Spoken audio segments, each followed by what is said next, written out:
And looking at some of your programs, I know we want to kind of keep a big picture look at a lot of them, but I mean, any big events, milestones that we can that you can talk about coming up? I've heard rumors about the Chinook Block 2 with Milestone B. What can you talk about with those?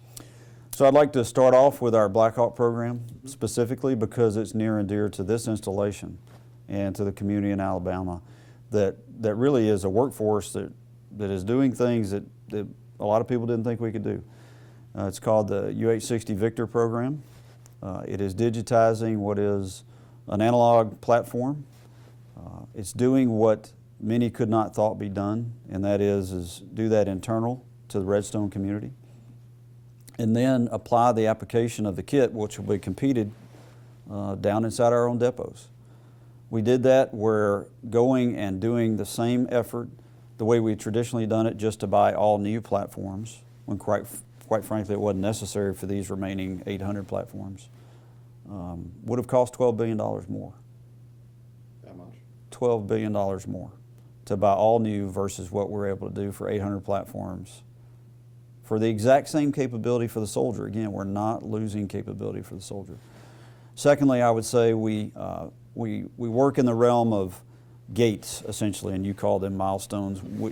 In layman's terms, they're just gates. Yep. In order to proceed to the next phase, from design to development to delivering, we go through gates. We just went to a gate, if you will, what we call Milestone B for our next generation Chinook. And that is specifically designed to return commander's payload to him on the battlefield. So add an additional 1,500 pounds of key critical food, mission, ammo, you name it, medical supplies, troops to support missions, et cetera, in the battle. And we're excited about just being through that milestone. Additionally, we just went through the milestone on one of our fixed-wing platforms. Not many people know, but we have fixed-wing platforms in the Army. They're smaller platforms, but they serve a vital role in the way of intelligence, surveillance, and reconnaissance. So we just went through a successful test event on one of those, and I'm excited to see that come to fruition. But there are a lot of things that are designed for the future. It's not important that we don't forget basic blocking and tackling of programs that are already a success. The Mike Model Black Hawk program, which is in full rate production, as well as the Apache program, are all headed towards multi-year awards in this year.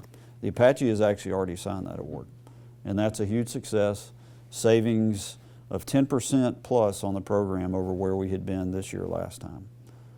And that'll yield hundreds of millions of dollars of savings. And so will the Black Hawk once we sign it this summer.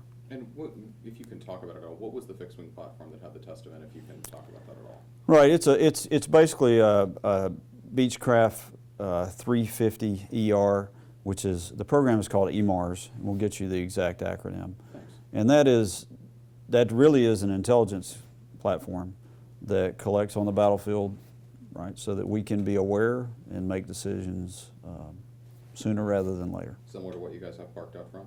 Very similar. Very similar. Yep, those are some of our legacy platforms. It's a much more updated, much more capable platform than what we have in the museum that you saw on the way in.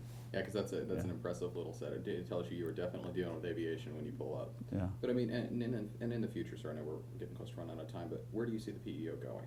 I mean, you've got some incredible programs that are going to be starting up soon. Heck, I just watched a video this morning from Boeing and Sikorsky about FVL, and where is the PEO going, and what can you tell me about that?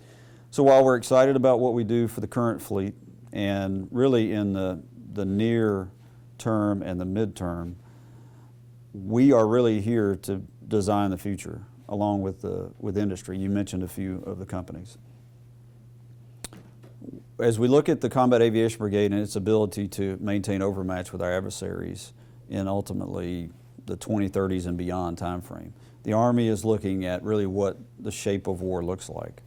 It's up to us to be ready and try to stay ahead of that and offer up solutions that, quite frankly, will yield the benefit that we expect.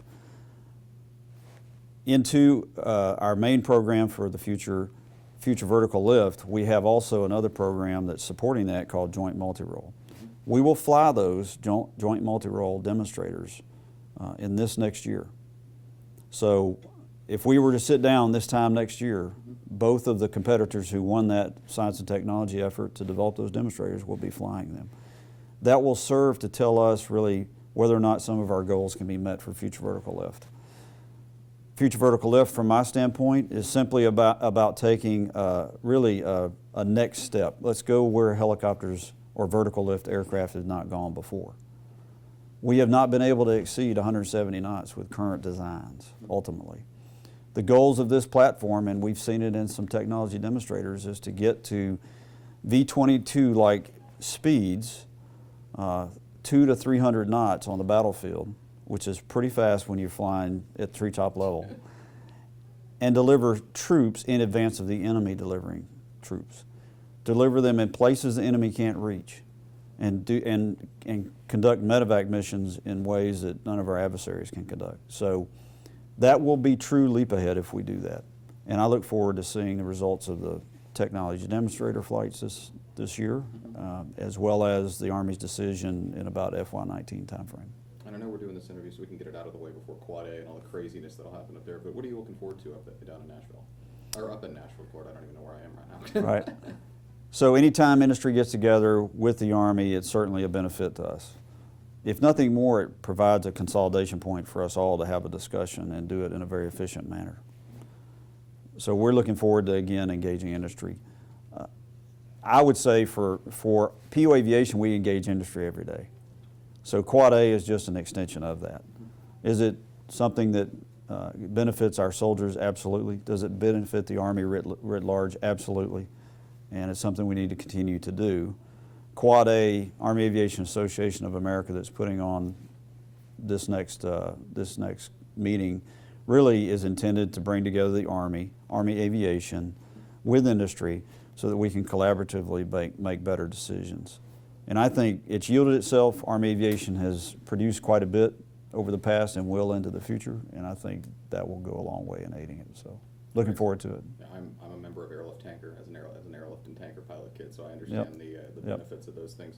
Yeah. Sir, thanks. I mean, is there anything I didn't ask you that you want to get? I don't want you to go, oh, there's this one thing, but he never asked me. I'll tell you the one thing is I'm a proud Alabamian. Yes, sir. And everybody knows it that I work with.